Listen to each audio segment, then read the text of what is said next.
Okay, now I would like to talk a little bit about some of the symbolism behind the monster battles in Beowulf and some of the messages and themes that emerge from this. One of the strangest aspects for many scholars when they first approached Beowulf was the structure of the poem. You can divide it into a tripart structure in which Beowulf is essentially tasked with fighting three battles, or you can divide it into a two-part structure in which Beowulf battles Grendel and Grendel's mother, and 50 years later battles a dragon in a battle in which Beowulf and the dragon are ultimately slain. As I mentioned earlier, compared to some of the epic heroic deeds and thoughts expressed in previous epics, these seemed trite to many scholars, and when I first read Beowulf, it seemed kind of ridiculous to me. But ultimately, scholars have come to realize the structure of Beowulf and the comments that are being made on society and the values of this society through Beowulf's actions and through his battles. So I would like to take this opportunity to focus a little bit on the monsters, to focus on the adversaries of Beowulf, and what they have represented to scholars and critics, and why they are important figures in the poem. Beowulf's first adversary is a creature named Grendel. At the beginning of the poem, the poet establishes Grendel's genealogy, tracing his origin all the way back to Cain, the biblical first murderer. This is obviously a later addition to the poem because originally the poets who would sing the song were not Christian, but this is important to understand. Grendel is a figure that represents hatred, and he is almost a satanic figure. At the halls of Herat, the people enjoy coming together. They enjoy feasting. They enjoy friendship. They enjoy fellowship. And to a creature represents pure hatred, pure enmity, as Grendel, this is an offense. Grendel represents a society that murders people who are weak and desires to be alone. Herat is a building that represents the coming together and the friendship of these Germanic peoples, of Hrothgar's people. This is offensive to a creature such as Grendel, who despises the conviviality and this friendship. He wants a world of chaos, of destruction. This is why many scholars have seen him as kind of a satanic force, because he is trying to destroy the order that is established at Herat through his 12 years of attacks into the hall. The figure of Grendel seems to have emerged from folklore traditions.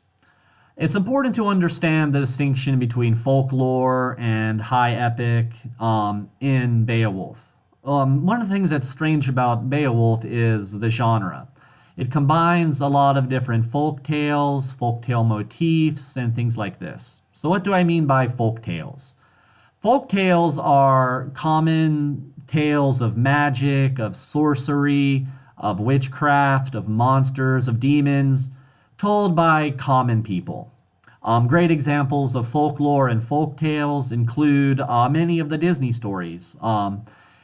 Motifs like Sleeping Beauty and the Little Mermaid. These are folktale elements, and the story of Beowulf and Grendel has many folktale parallels. There are many stories in Celtic mythology and in Germanic mythology of a monstrous hand that reaches into the halls at night and steals princesses and steals and kills warriors. And when Grendel first encounters Beowulf, Beowulf cuts off his hand. So it's very clear in the poem that Grendel is a reflection of these folklore elements that the poet and later the Christian compiler and editor would attach kind of higher Christian values and a higher Christian or spiritual meaning to. So Grendel's attack on Herat is without justice. It is done from pure spite, it is done from pure hatred, and when Beowulf slays him, it is justice. Justice is being done, there is no question. Interestingly, and I still remember reading that his mom came and attacked the hall, and it just seems so silly to me. Like, and now his mom is coming, and it just seemed like a strange element. And there are folktale references in the story of Grendel's mother as well. Her cavern where she lives is a kind of hell, is a kind of infernal realm. And there are many stories in Celtic and Germanic mythology about a hero who swims under a river into a waterfall to battle a monstrous underworld creature. So it's clear that the poets and that the poems of Beowulf drew off of these sources.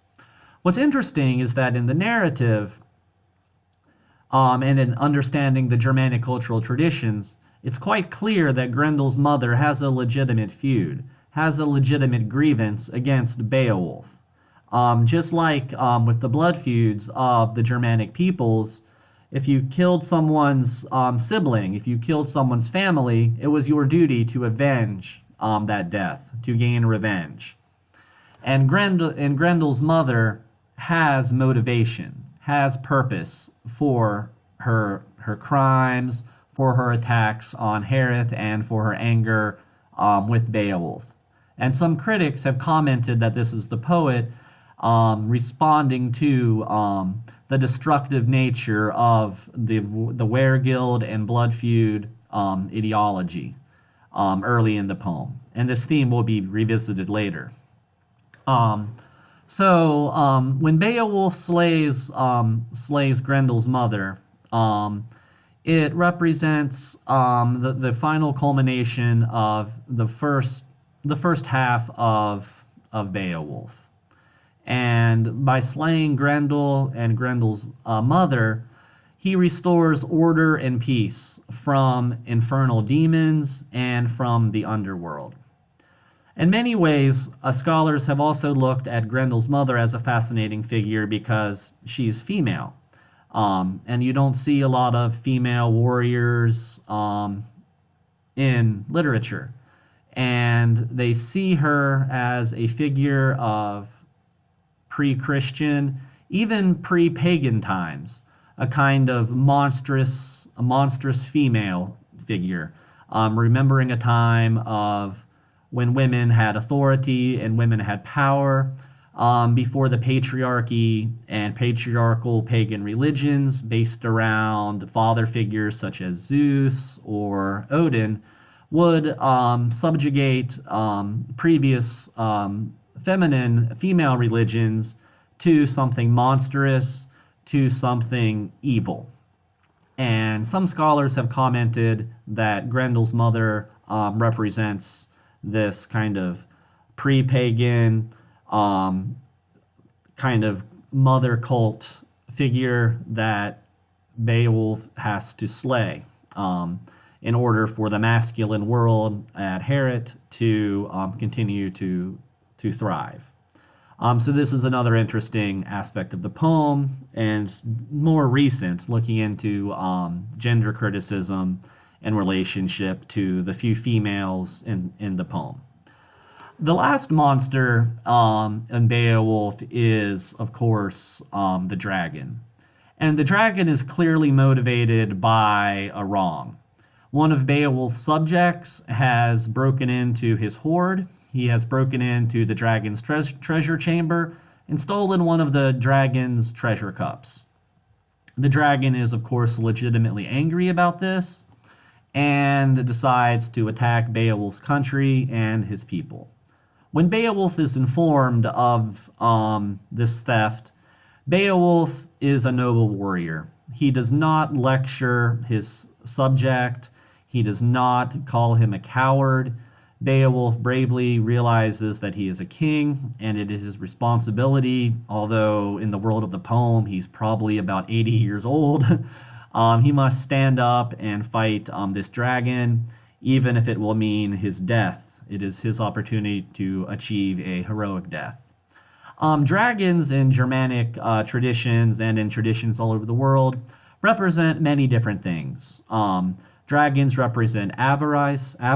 Dragons represent greed. Um, so when Beowulf slays the dragon and liberates the treasure, some commentators and scholars say that this is showing the generosity of the king. That the dragon represents a kind of anti king who hoards treasure, and if anyone tries to steal the treasure, the dragon will kill them. So Beowulf, being a great king, being a great warrior, knows that treasure is not for hoarding, treasure is not for keeping to oneself, treasure is for the brave and for the community.